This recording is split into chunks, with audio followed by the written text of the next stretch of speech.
before we jump into new material. So, activity-wise, we're trying to find some of these, and I'll do the first three of them.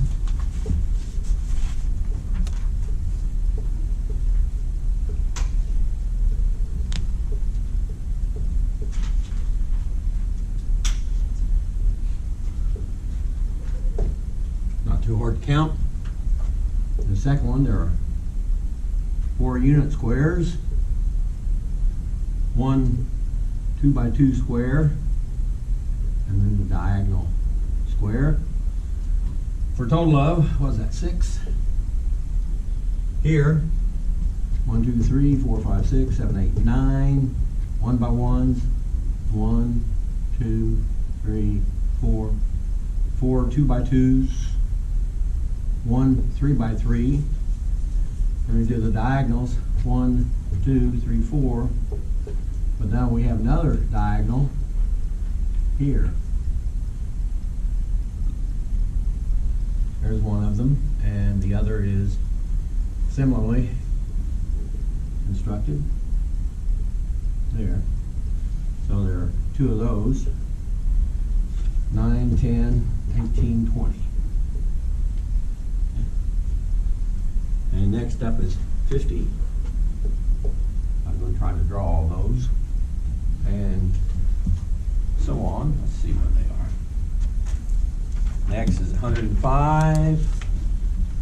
If you count carefully. And 196, 336, 540, 825, and 1210 are the numeric answers as we go up the list. And the general formula, I've seen it expressed a couple of ways, but this is the way I express it. If you have something equivalent to that, that's fine. Okay. This factors, if you chose to write it as n squared times n squared minus 1 over 12, or you could write it as n squared times n plus 1 times n minus 1 over 12. And that number is always divisible by 12, which is kind of interesting. And the way we look at this, if n is even, then n squared has a factor of 4 in it.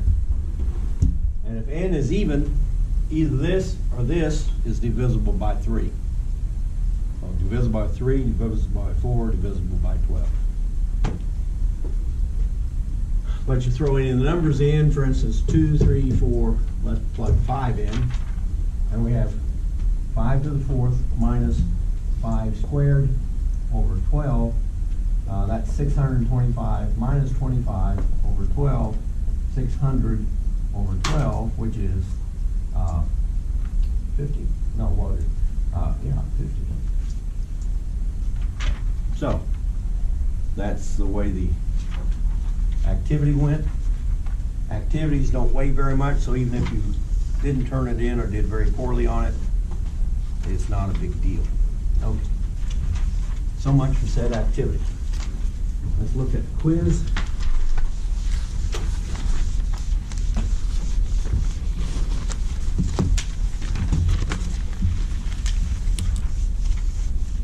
Before I do, let me put that word up that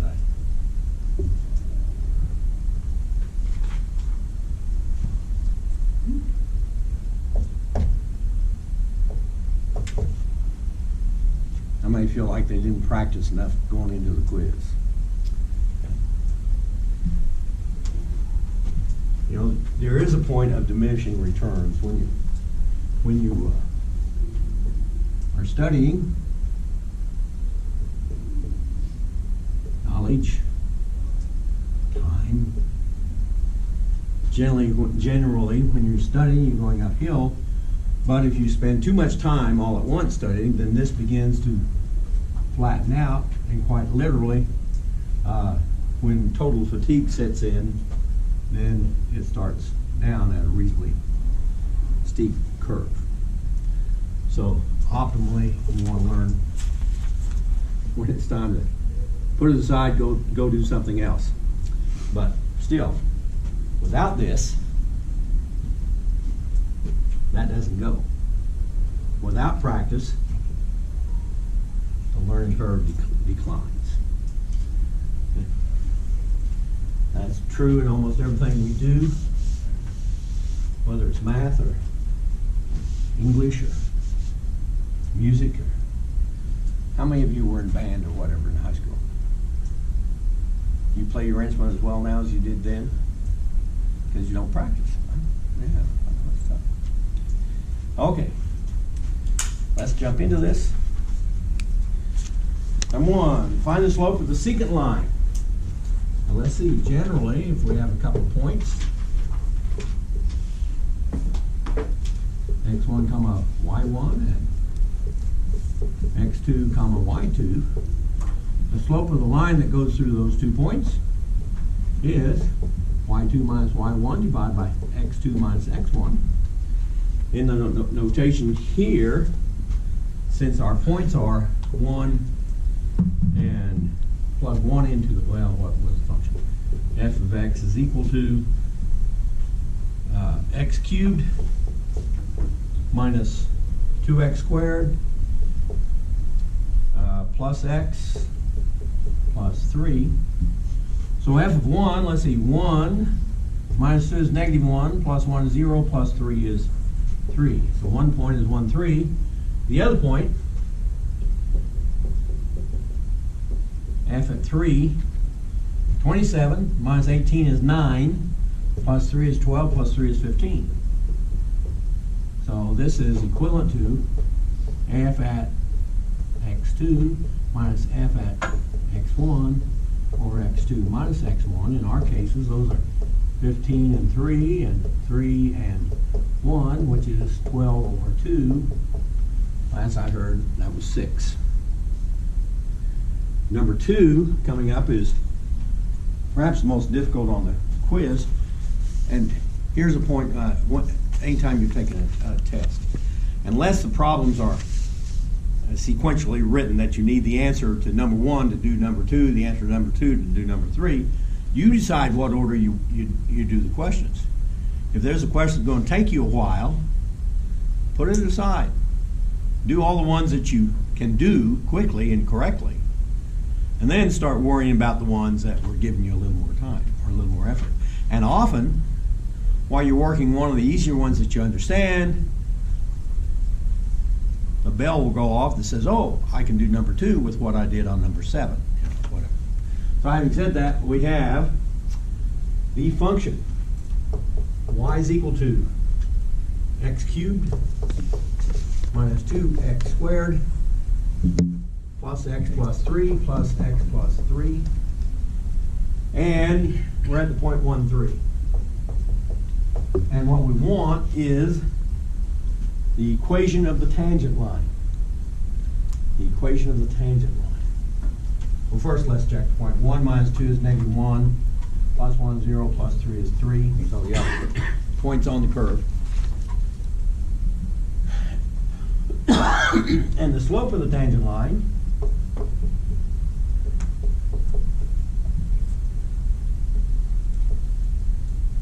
at some a comma f of a is limit as x approaches a of f of x minus f of a divided by x minus a. So we need to do this at the point 1, 3. So I'm looking for slope is equal to the limit as x approaches 1. I'm sorry, yes. As x approaches 1 of f of x minus f1 over x minus 1. Do the algebra limit as x approaches 1 of the function x cubed minus 2x squared plus x plus 3 minus f at 1. F at 1 is 3 divided by x minus 1. Let's do the algebra in the numerator. limit as x approaches 1 of x cubed minus 2x squared plus x over x minus 1. Let's factor the numerator. Limit as x approaches 1 of x times x squared minus 2x plus 1 over x minus 1. This quadratic factor in the numerator is a perfect square trinomial. But for other factors, limit as x approaches 1 of x times x minus 1 times x minus 1 over x minus 1. Well, everywhere that x is not equal to 1, the factor x minus 1 in the numerator will divide the factor x minus 1 in the denominator. So we can eliminate one of these. And now our denominator is 1. I don't care what x moves to. The denominator is now 1. So now we can find by direct substitution 1 times 1 minus 1, that is 1 times nothing gives nothing. And that's the slope. We have a point, and we have a slope. So the equation of the line, y is equal to the slope times x minus x1 plus y1, y is equal to 3. And that's the equation of the tangent line at the point 1, 3.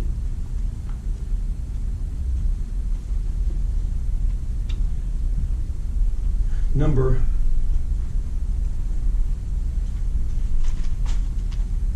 3, we have several limits to look at.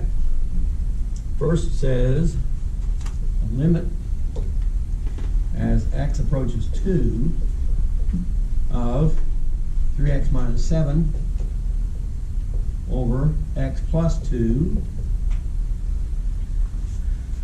By direct substitution, this is a rational expression, and the only problems rational expressions have is if we're dividing by 0. I plug 2 in the denominator, I get 4, I don't get 0. So I can do this by direct substitution. In the numerator, 3 times 2 is 6, minus 7 is negative 1. In the denominator, 2 plus 2 is 4, and there's our limit. The part B on that one, limit as x approaches negative 2. Now we have an issue of 3x minus 7 over x plus 2. Direct substitution numerator gives me a nice number, negative 13. Negative 6 minus 7 is negative 13. But denominator, negative 2 plus 2 is 0. So that gives us an issue. 13 divided by 0. But if we, since to the left of negative 2, like negative 2.1, the denominator is negative, dividing it into a positive or negative numerator would give us a negative divided by negative and positive infinity. But if x is slightly greater than negative 2, say negative 1.9, then this sum down here is positive small number. Positive small number to a negative number gives a large negative value. So from the left, this thing goes to infinity. From the right, it goes to negative infinity. Last time I heard, negative infinity is not equal to positive infinity. So this does not exist is the best answer for that. Number C, however, let's see what it says. And a brief timeout. Let's see, Lisher. Papers up here, a couple of papers for you. Here's one of them, don't go away. Oh, here's the other. Okay, last name? Jane, T-I-E-A. Yep. And here's one, here's the other. Okay, last name? Bussin, B-U-S-S-E. Okay, get back to the top of the stack. There they are.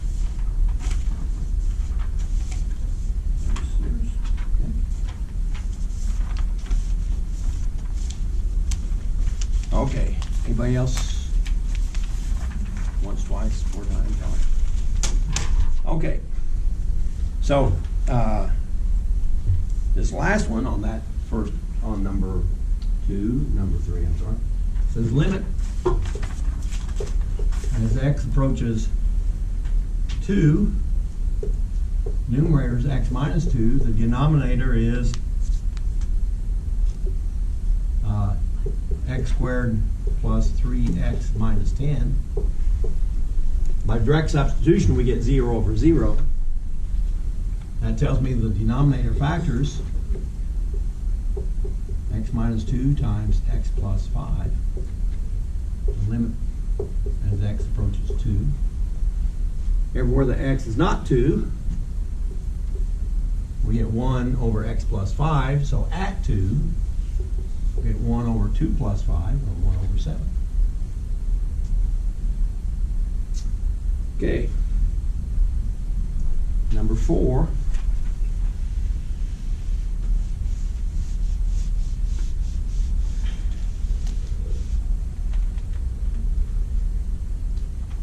Okay.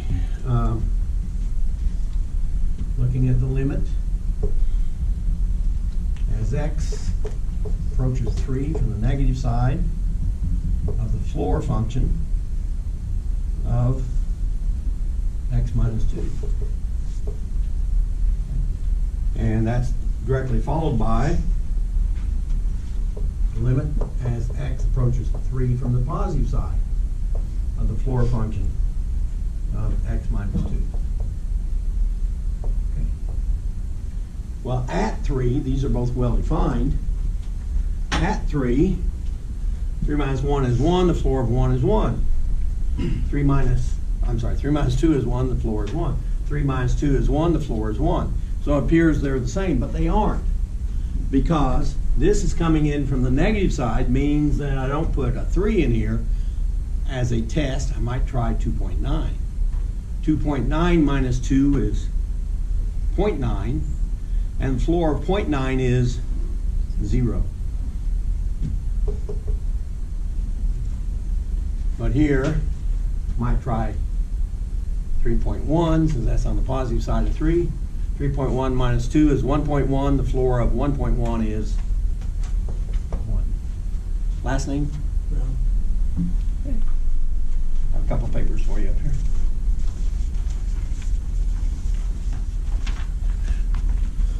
Okay.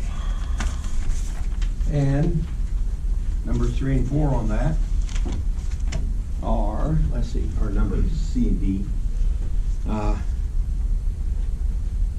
Similar sneaky. Limit as x approaches pi over 2 from the negative side. Limit as x approaches pi over 2 from the negative side of the tangent of x over the sine of x.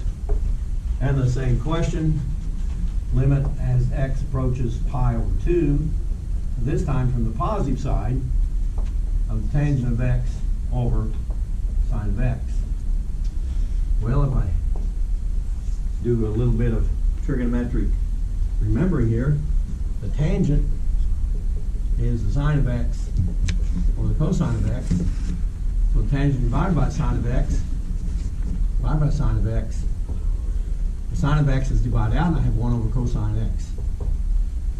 So everywhere this function is defined, it behaves like 1 over the cosine of x. And limit as x approaches pi over 2 from the negative side of 1 over the cosine of x. If you remember the sketch of the cosine curve,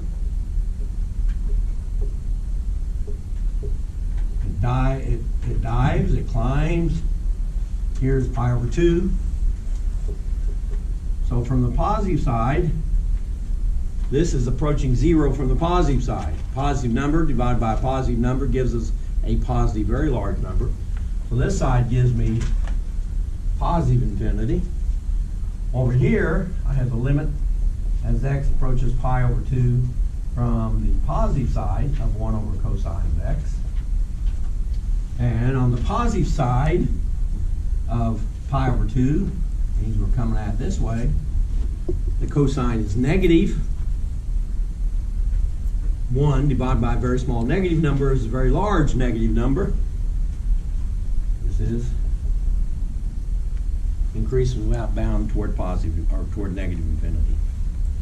Okay, number 5. This perhaps, if you recognized it, was perhaps the easiest one on the test. If you didn't recognize it, as some of you clearly didn't, then I don't know where it took you. But in any event, this is a rational expression. I want to know the limit as x approaches negative infinity of the rational expression 2x cubed plus 3x squared plus 5x minus 1 divided by 3x cubed plus 2x squared minus 5x plus 1.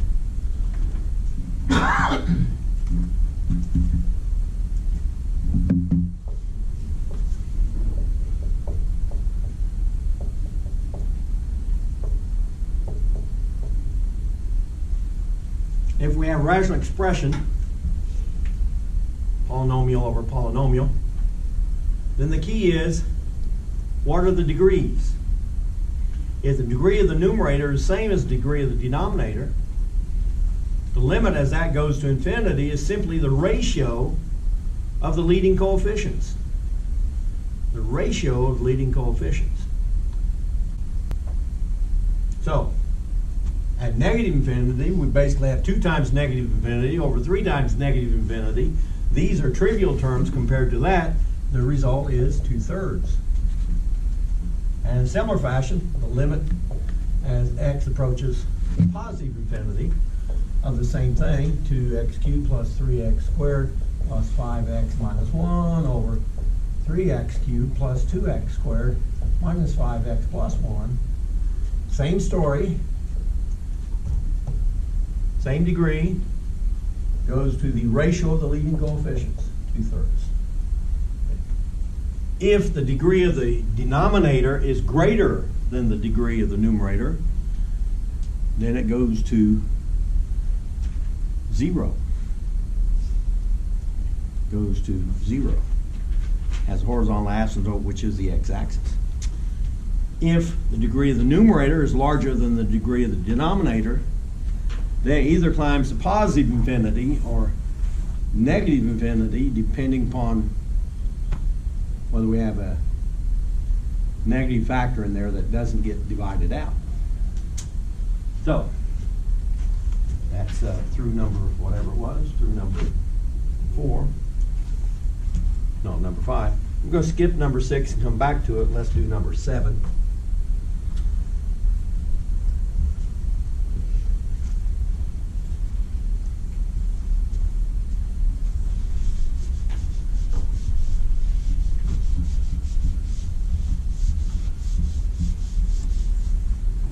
Number 6, we have a piecewise defined function. G of x is the first piece, negative 2x plus a, negative 2x plus a, when x is less than or equal to negative 1. And then the middle piece, 4 minus x squared, when negative 1 is less than x is less than 2. And the last piece, x minus b, the quantity squared, when x is greater than or equal to 2. Okay, the domain of this is all real numbers because this covers the entire number line. There are no gaps. I don't have any division by 0 anywhere to worry about, just joining up the pieces. So if these are to join, they have to join at the endpoints of the intervals, that is, at negative 1. These first two have to join at negative 1. That is, negative 2 times negative 1 plus a must equal 4, subtract negative 1 squared. Doing the arithmetic, 2 plus a is equal to 4 minus 1 A is equal to 1. 4 minus 1 is 3, subtract 2 is 1. A is 1. And in similar fashion, they also have to line up at the value 2. So at the value 2, we have 4 minus 2 squared must equal 2 minus b squared, quantity squared. 4 minus 4 is nada, is equal to 2 minus b squared. When we have a quadratic with two factors, 2 minus b and 2 minus b, one factor or the other factor must be 0. In this case, both factors are equal to 0, and b is equal to 2. So those are the values of a and b that we need to nicely connect these three pieces. So we have a straight line piece, a parabola piece, and another parabola piece. As it goes from negative infinity to positive infinity. I didn't line these up exactly because that's down here at, what value did that give? 3. And this value was at 0, but that's how they line up. Okay, number 6. I asked you to graph a rational function.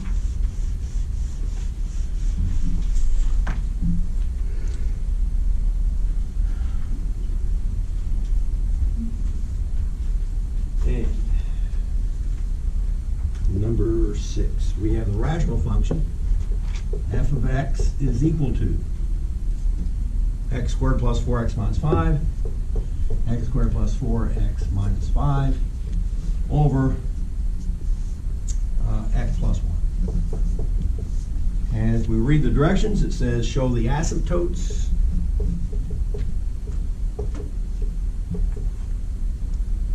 the intercepts,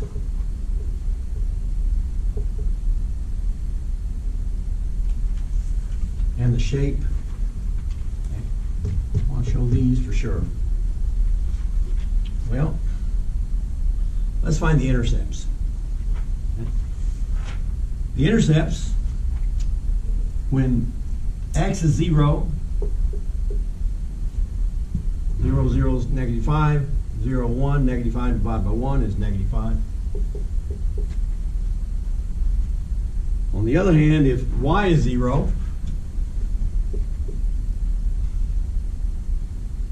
when is a fraction equal to 0? Fraction is equal to 0 if the numerator is 0. Now the only problem is if this comes out negative 1, then we have an issue. Then we'd have to divide things out, find out what the limit is.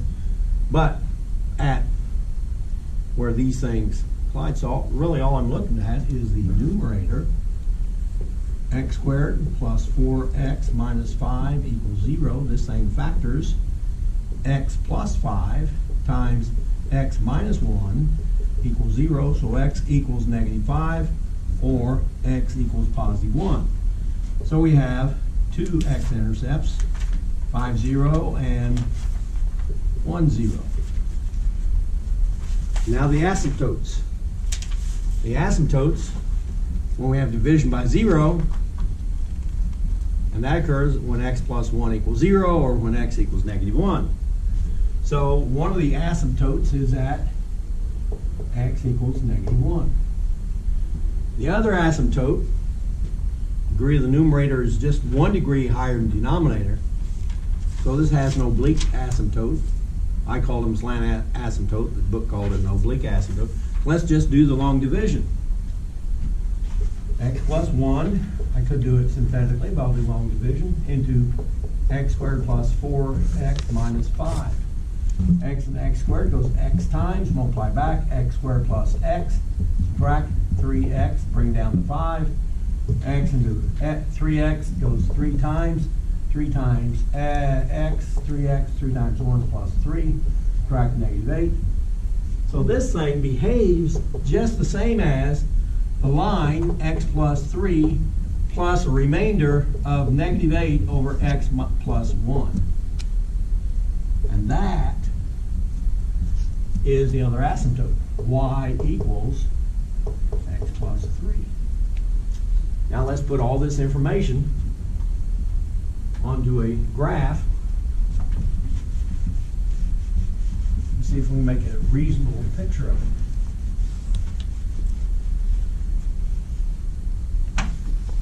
Okay, so we have intercepts 1, 2, 3, 4, 5, negative 5, and 1, 2, 3, 4, 5, negative 5, and positive 1. Now we have a vertical asymptote at negative 1, and a oblique asymptote at y equals x plus 3. Now so far that's a pretty picture, but it's entirely wrong for two reasons. One reason is it needs labels, and the other is it needs a scale.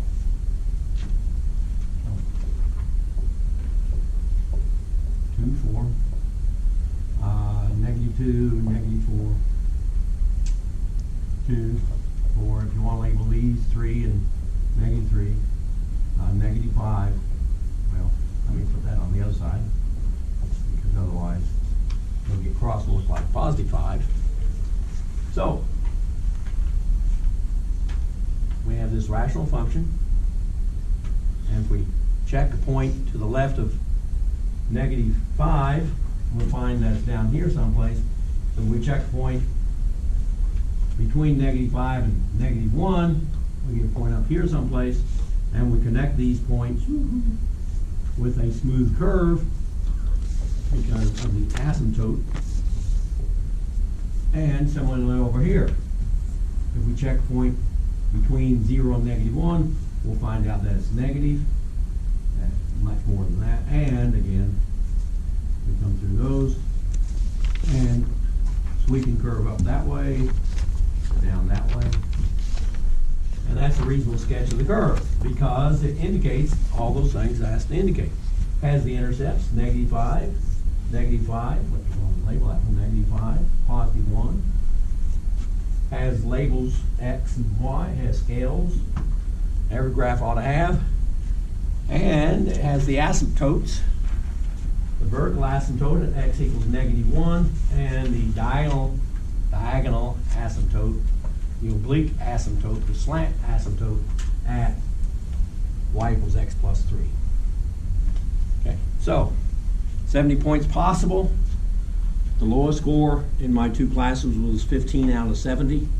The highest score in my two classes was 70 out of 70. So the material was certainly doable. Although, you know, having said that, maybe the guy or gal who scored the 70 is the class genius, and you need to find out who that is and study with said person. Okay? Or maybe they were just like the rest of you, fully capable of mastering this material, but didn't put in enough of that practice to do so. So, now, for quizzes, yeah, they're kind of cold. You don't know what's going to be on them. You hope that it's something that you remember. But on the exam, when it comes up, on the exam, the day prior to the exam, you will have a pretest, which I'll probably give you a week before the exam, that has questions involving every concept that will be on the exam. So if you understand all those concepts on the pretest and can work those problems successfully, you'll probably be able to do the same thing on the exam itself. I mean, it's a great study guide. I wish my professors did that when I was an undergraduate. I mean, we didn't have a clue about what was on any test. All we knew is we have a test coming up tomorrow. What have we covered? I don't know. Okay. Of course, me doing the no stay program is just kind of fun to go in and see what it was. I don't recommend that. My GPA really reflected that. First semester of freshman year, 3.5. second semester about 3.0, sophomore year down in the 2s, junior year started bringing it back up, ended with a 4.0. But you know, those years of not studying, I think, what did I miss? Much of it I've learned since then because I didn't learn it at the time. And how many of you have classes that say, why am I taking this class? It doesn't do anything. Those were the ones that I found the hardest to study. Because if you don't see the relevance in the material, why am I doing this? Oh, it's on my list of prerequisites for my degree, so I guess I have to do it. But you know, it's nice if you have an interest in the area or can see its relevance related to your field of study. Okay. Let's start with basically, if you feel like I made a mistake on any of your exams or activity or exam in scoring said exam, please bring that to my attention before you leave tonight. I'd suggest we do so at the end of class because I'm human. I grade these things very quickly. Sometimes I make mistakes. Okay, those mistakes can be against you, which you should bring to me. Those mistakes may be in your against me, gave you too many points. I'd like you to bring those to me too. Now, having said that, I will not lower the grade that you currently have. If I misscored a problem and should have taken more off, Merry Christmas, or Happy New Year, or Happy Hanukkah, or Happy Ramadan, or whatever holiday you want to support. Happy birthday, Happy Mother's Day, Happy Father's Day. But if there's one on there that, yes, I penalize you excessively, I will adjust your score accordingly. So please let me know either way whether I scored your exam correctly. Okay, so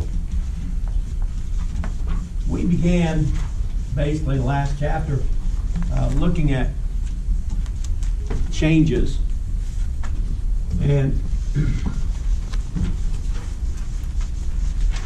we had the slope of the secant line, and the slope of the secant line was also what we call the average rate of change between 2 points.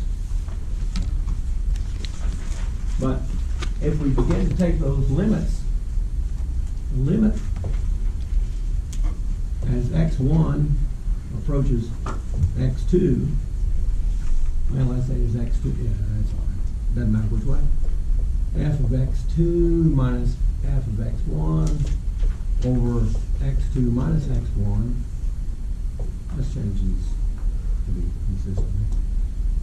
Then this gives us the instantaneous rate of change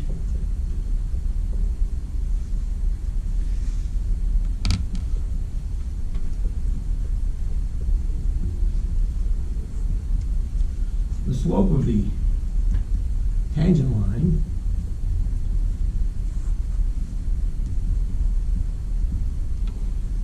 or what we call the derivative.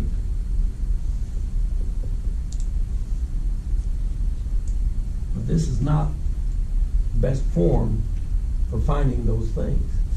By the way, even though these are all the same, they measure the same quantity, where you apply them sometimes different.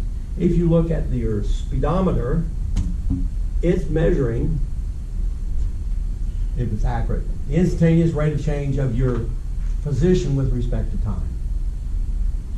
So we'll often use this term when we're talking about how much your money's growing or how fast you're going down the highway or stuff like that. When we're trying to find the equation of the tangent line, we tend to talk about the slope of the tangent line.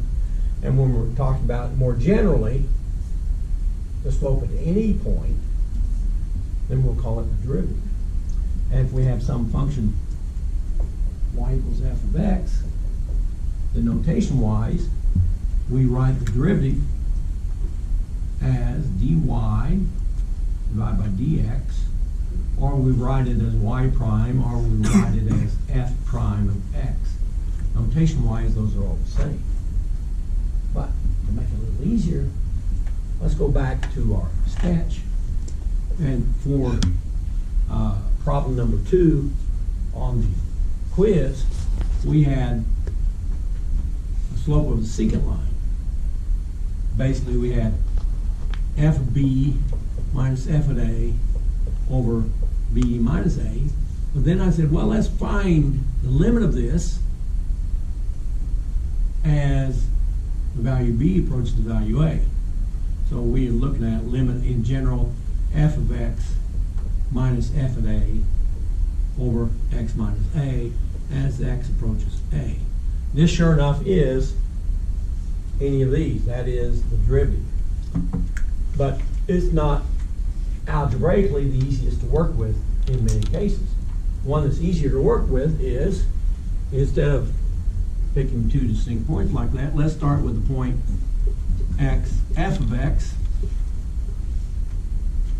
and let's move a distance h, lowercase h, and so this is x plus h is the x value, because here's the value x plus h, x plus h, and f of x plus h.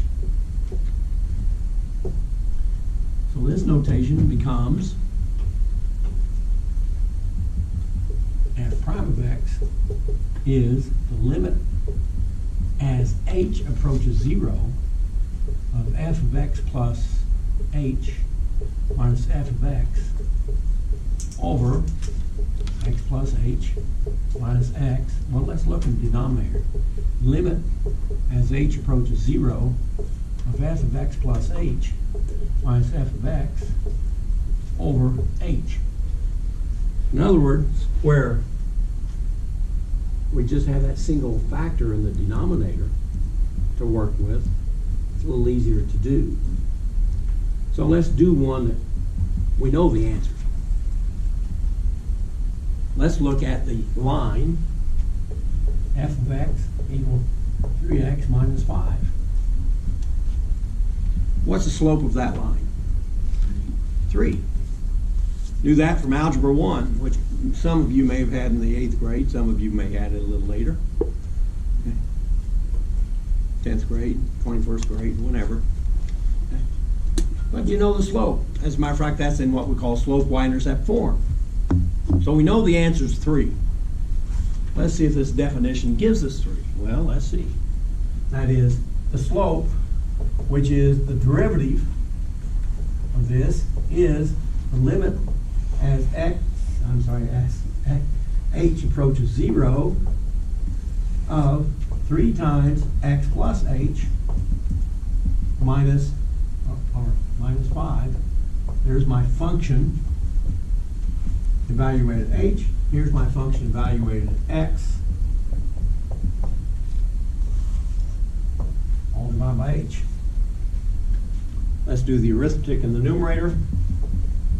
Limit as h approaches 0, 3x plus 3h minus 5 minus 3x plus 5 over h. In its current form, we have division by 0. But some of the terms in the numerator add out, namely 3x and its opposite, negative 3x.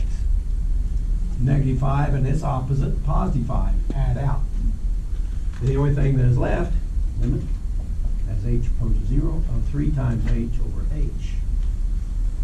Everywhere the h is not 0, that divides out. Now, since there are no more h's, I can conclude what the limit is, and it is 3.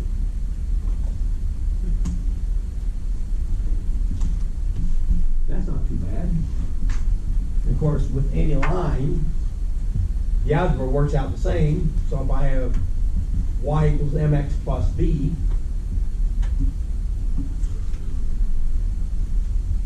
if I have the linear equation, or the line y equals mx plus b, and we worked our way through that equation, it would come down with y prime was equal to m. But most of the equations we run into in areas of application tend not to be linear. So can we do one that's not linear? So let's do one.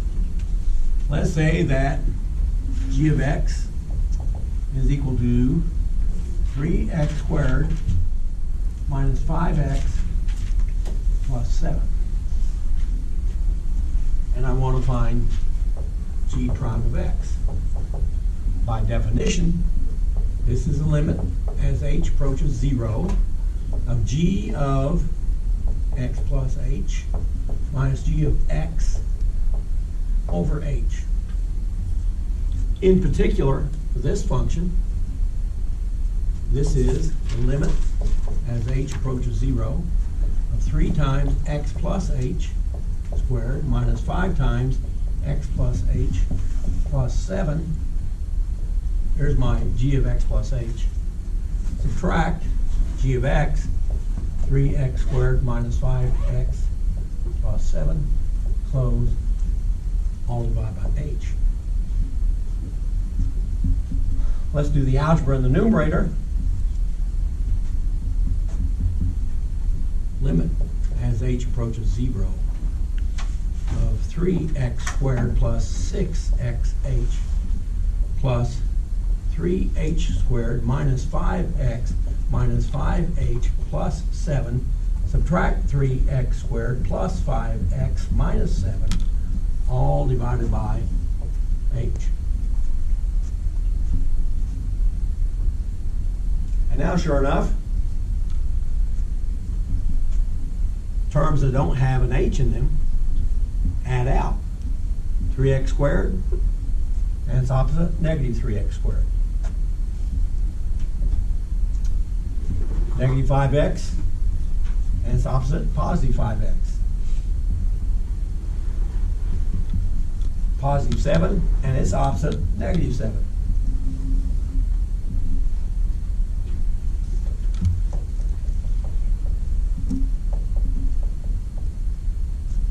So eliminating those terms, we remain 6x8 plus 3h squared, 3h squared minus 5h. Well, we still can't let h be 0 because we have division by 0. But we notice there's a common factor in both numerator and denominator. Namely, this is the limit as h approaches 0 of h times 6x plus 3h minus 5, all divided by h.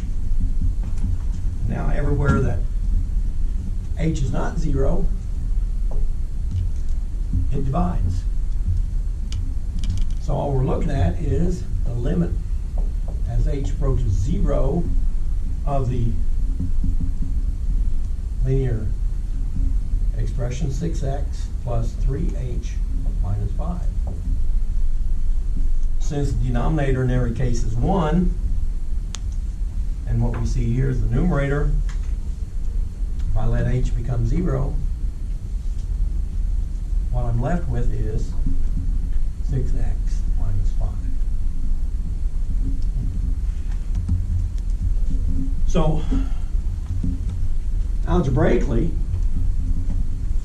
this can get a little messy. And sometimes the algebra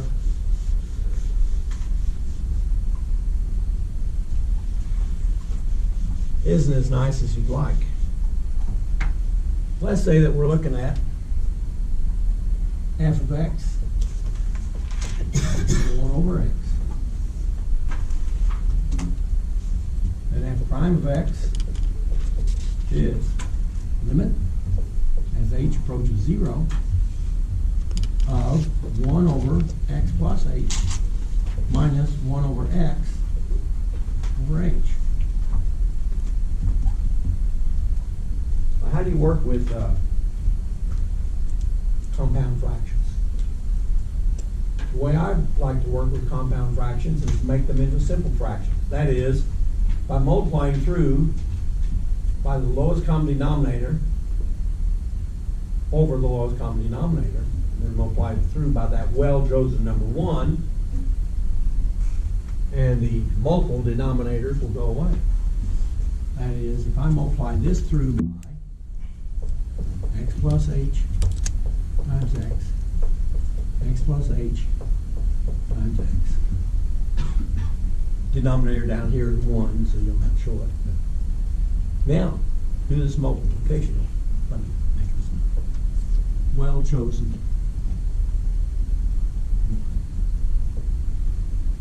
Later on, maybe next time or the time after that, if not next time, we will actually use a well-chosen 0. You can add nothing and still have what you had before. But your nothing might be 3 plus negative 3. Or something like that. It's still nothing, isn't it? Okay. So, doing the numerator stuff, Limit as h approaches 0. First term, x plus h divides out, we have x. Second term, x divides out, we have x plus h. Subtracting x plus h. In denominator, we have h times x plus h times x. so now it's what we call a simple fraction. Numerator over denominator. We can do the arithmetic. Equals limit as h approaches 0. In the numerator, x subtract x goes away. Subtract h gives me a negative h in the numerator.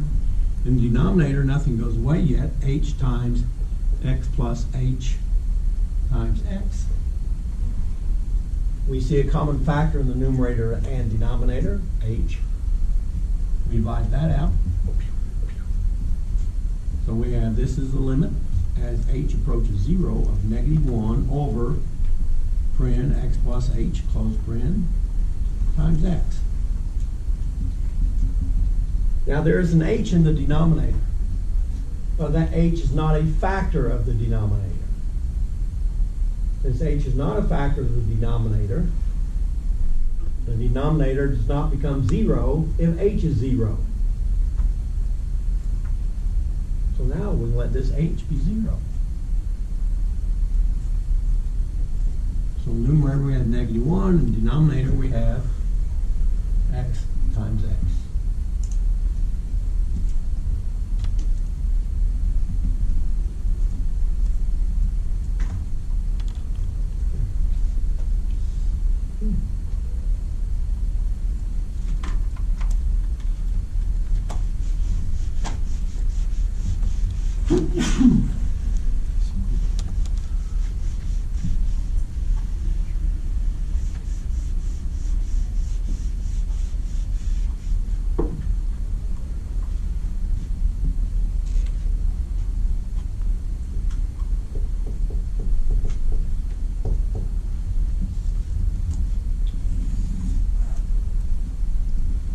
I want to find the derivative of this function.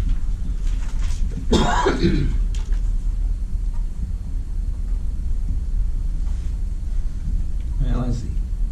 G prime of x, definition, limit as h approaches 0, g of x plus h minus g of x over h. By the way, while I'm thinking about it, Didn't mention it, but I should have. The expression f of x plus h minus f of x over h, You learned in college algebra and pre-calculus, you may have slept since then, but this particular fraction has a name, is called the difference quotient.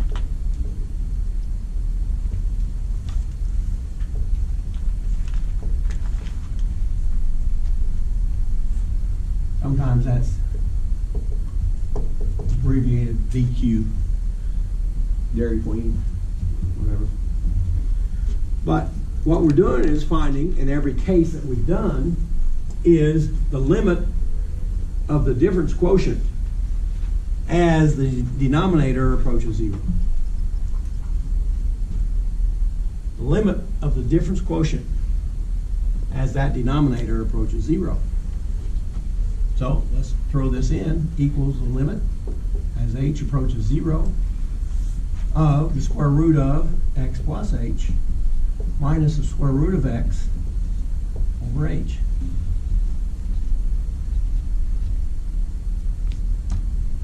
We can't say something like, well, this is square root of 4, subtract square root of 3, is square root of 1, the answer is 1. Can't do that. Algebraically, these two don't play nice.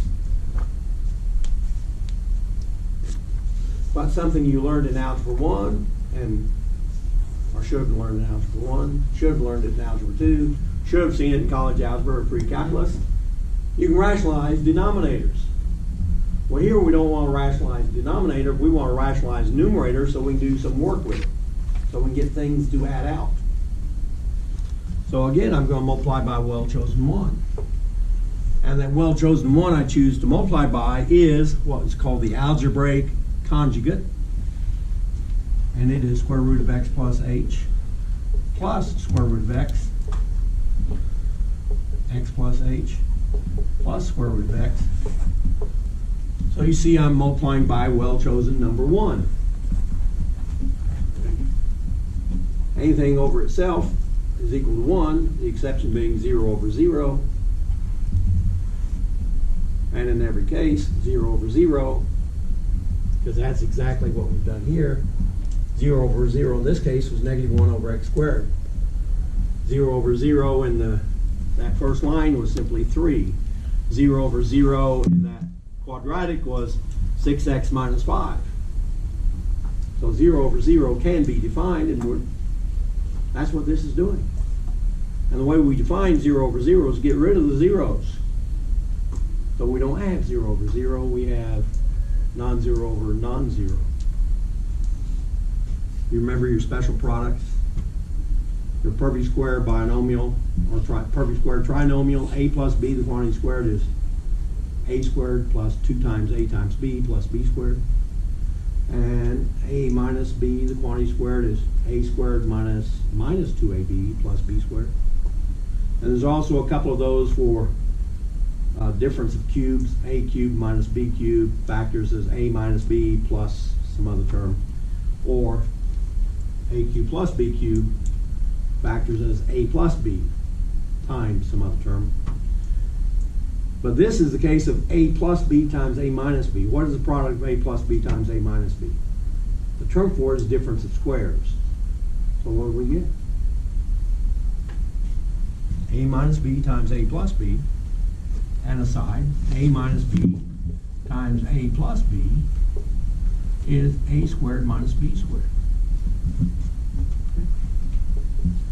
Remember that special product. So look at this. This is a, this is b. What is the square of a square root?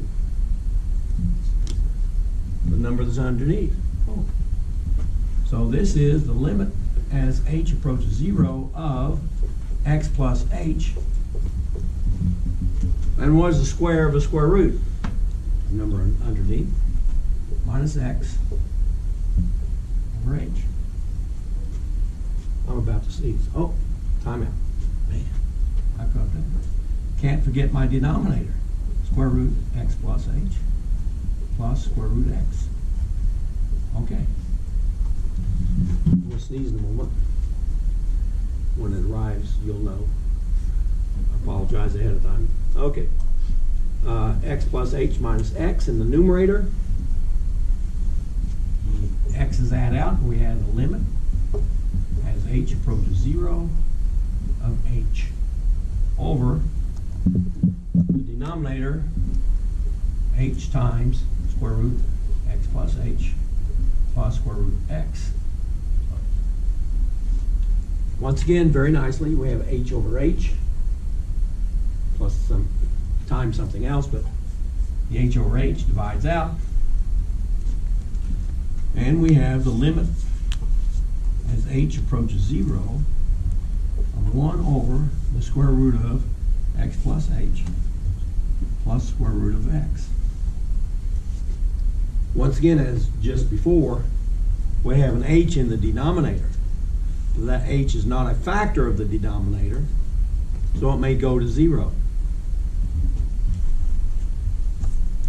So, having said that, what is square root of x plus square root of x? No, that's square root of x times square root of x. What's, make it harder for you, what's 1 plus 1? Okay. 1 over 2 times the square root of x.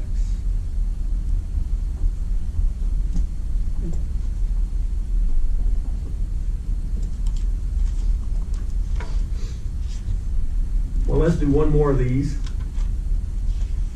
to show you that algebraically it can get more fun or more painful, depending upon your perspective of algebra.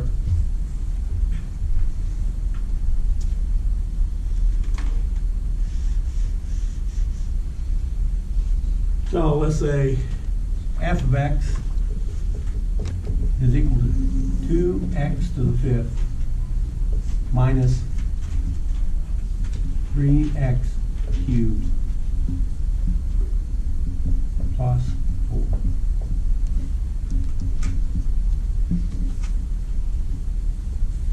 Let's find f prime. F prime of x is limit as h approaches 0. 2 times x plus h to the fifth minus 3 times x plus h cubed plus 4. That's my f of x plus h. Subtract f of x, 2x to the fifth minus 3x to the third plus 4. Close. All that mess over h. Well, what is the fifth power of a binomial? Spare time here. 1, 1, 1, 1, 2, 1. What am I building over here? 1, 3, 3, 1. What's next? 1, 4, 6, 4, 1. This is Pascal's triangle. Have you seen Pascal's triangle? Some are saying no, others are saying yes. You should have seen it. What it represents are binomial coefficients. In other words, a plus b to the fourth power, as an example, is a to the fourth plus 4 times a descending, b ascending, b to the first, plus 6 times a squared b squared, plus 4 times ab cubed, plus b to the fourth. 1, 4, 6, 4, 1. 1, 4, 6, 4, 1. Well, since we have a fifth degree over here and a third degree, we need one more line here. 1, 5, 10, 10, 5, 1. So I can expand this now. This is equal to the limit as h approaches 0 of 2 times parenthesis x to the fifth plus 5 times x to the fourth h plus 10 times x cubed h squared plus 10 times x squared h cubed plus 5 times x h to the fourth plus h to the fifth minus 3 times x cubed plus 3x squared h plus 3xh squared plus h cubed plus 4. Subtract 2x to the fifth minus 3x cubed plus 4. All of this over h.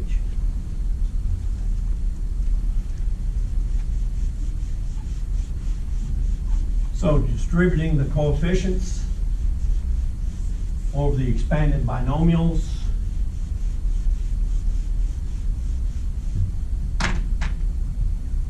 we get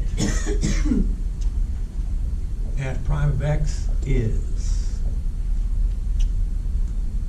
2x to the fifth plus 10x to the fourth h plus plus 20 x cubed h squared plus 20 x squared h cubed is zeros aren't very good today. Plus 10x h to the fourth plus 2h to the fifth minus 3x cubed minus 9x squared h minus 9xh squared minus 3h cubed plus 4 minus 2x to the fifth plus 3x cubed minus 4.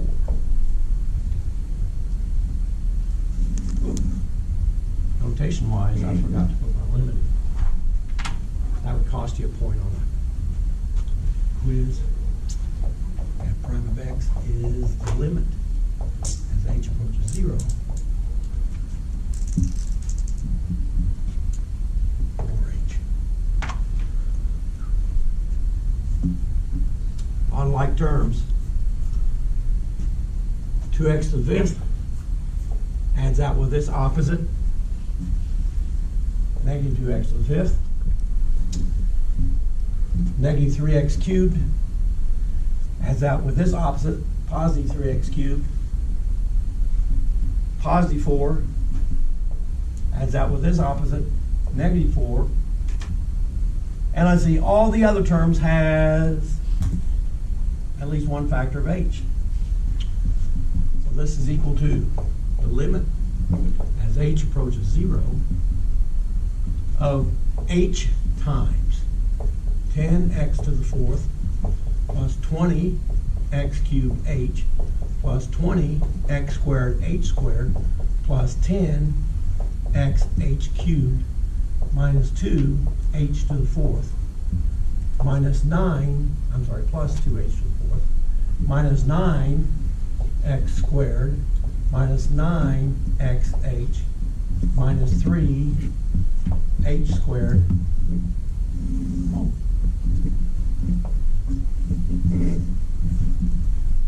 over h.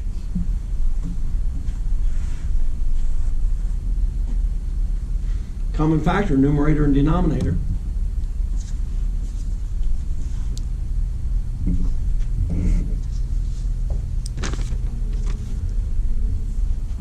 So h has gone away as a coefficient or a factor of the entire numerator, as a factor of the entire denominator.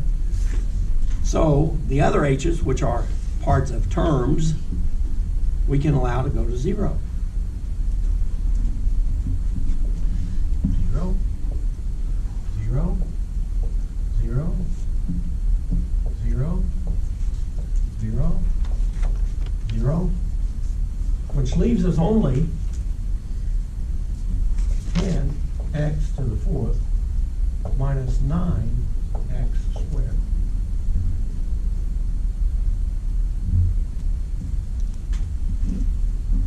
Now, quick show of hands. How many just love algebra? Oh, actually someone else besides me raised a hand. Not very high, but they raised a hand. Getting old. It's nice to be able to do this. Now let's talk about one but not do it. Let's say if we had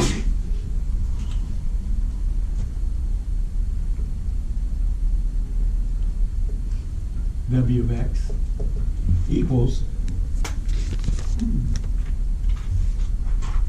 10x to the 27th plus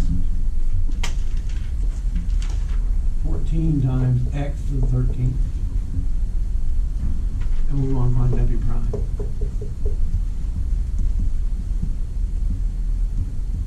The expansion of this has 28 terms. Expansion of this has 14 terms. We're up to 42 terms. Then the original 2 terms we have to take away, but that gives us 44 terms to worry about. In doing 44 terms, even if you are pretty good at arithmetic, what's the probability that you're making a mistake. Whew. It'd be nice if we could just look at this and say, oh, I think this is 270 times x to the 26th plus 182x to the 12th. And that's exactly what it becomes.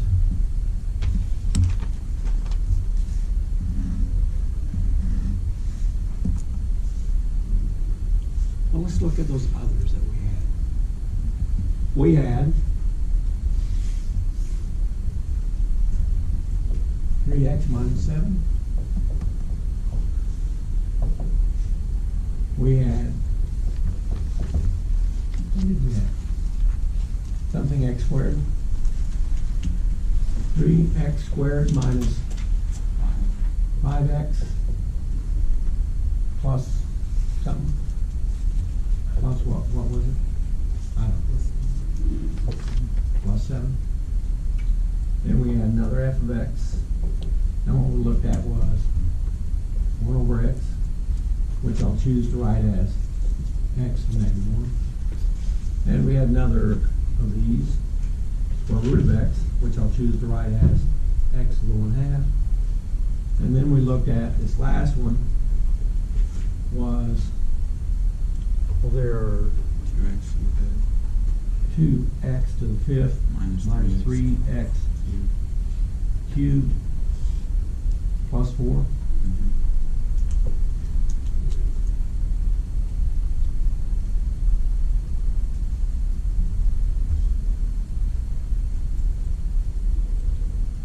based upon the magic that I just did here.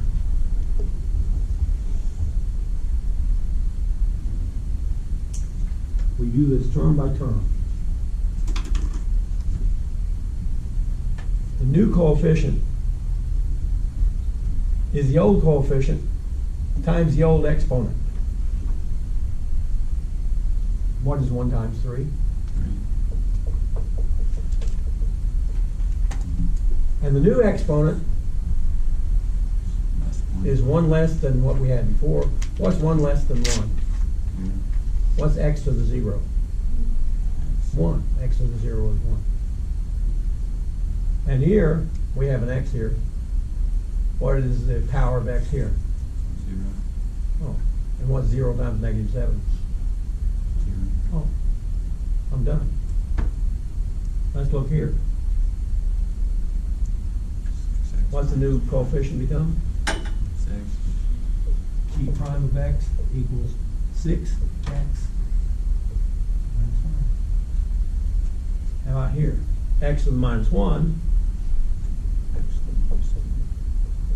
equals minus 1 times x to the minus 2, which is minus 1 over x squared.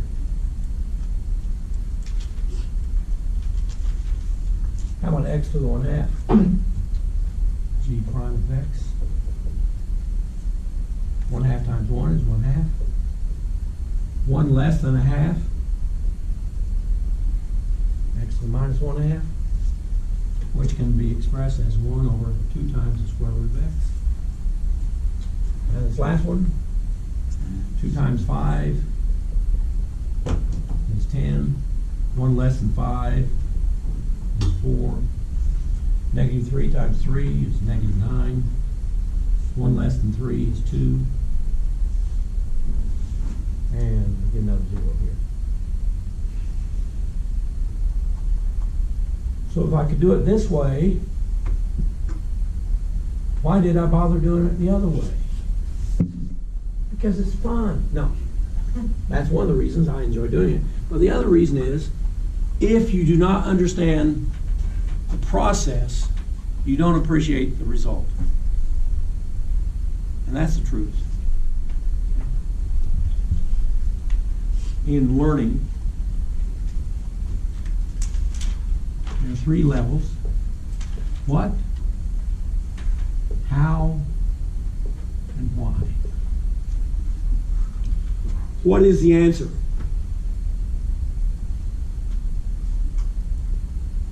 Those are the answers. How do you get the answer? Oh, take the old exponent, multiply times the old coefficient, you get a new coefficient, and reduce the exponent by 1. That's the how. But the why is this stuff. Students who seek what makes D's and F's. Students who seek how tend to be in the C range, and students who seek why is the answer of what it is are the ones that are making A's and B's.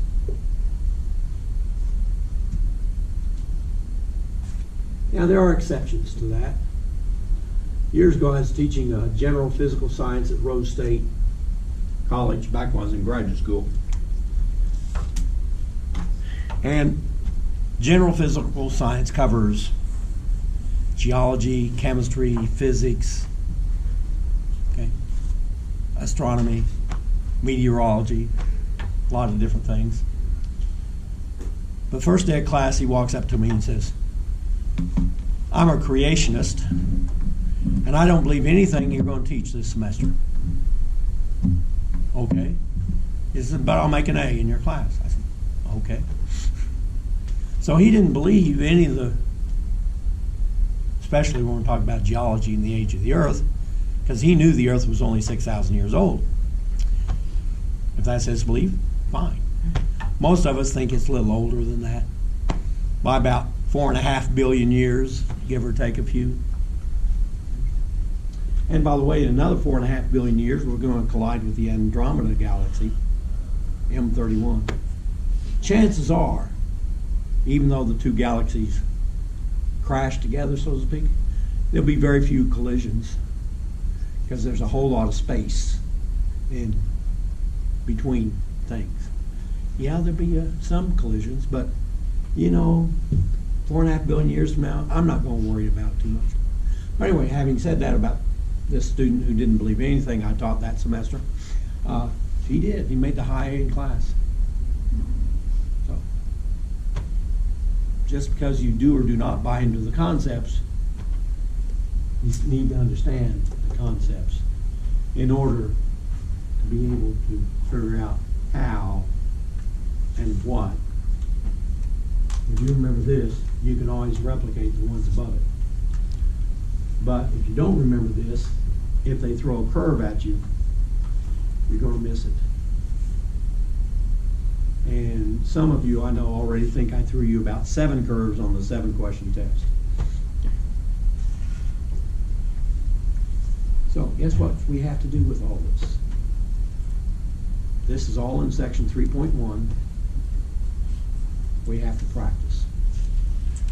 All of these, the derivative is the instantaneous rate of change, is the slope of the tangent line, and which one you call it depends on the application you're seeking.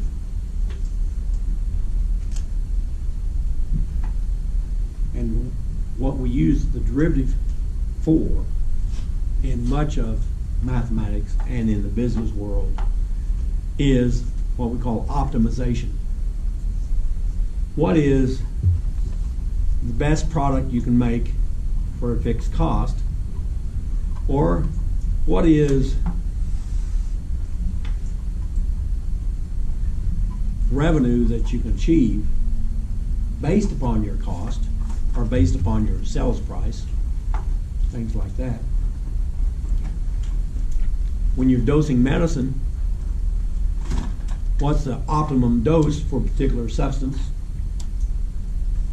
If you underdose, you don't get the effect that you need. If you overdose, patients tend to die. They don't like that. So optimization is critical in many, many areas.